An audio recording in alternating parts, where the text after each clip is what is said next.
Noong bago pa ako dito sa Canada, that was 16 years ago na ang nakakalipas, masasabi ko na ang payat ko noon. Medyo maliit ang aking mga braso, mga binti, at pati ang aking tiyan.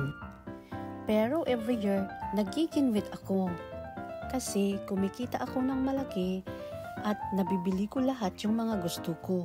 Kahit anong price yun, ay nakakaya kong bilhin basta gusto ko ang pagkain na yun. Pero mahirap pala ang magpapayat dito. Kasi nga afford mga pagkain at masarap kumain lalo na pag winter na taglamig. Sa winter, karamihan nagiginwit mga tao dito.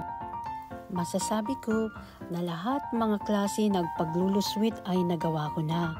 Hanggang natuto na akong magdisiplina sa aking sarili na kumain ng mga pagkain. Sinasabayan ko ng mga konting paglalakad o kaya konting mga ensayo. Noon, hulahop lang ang gamit ko. Pero ngayon, nag-upgrade na ako. Bumili na ako ng machine exercise. So guys, samahan niyo ako sa aking 5 minutes exercise.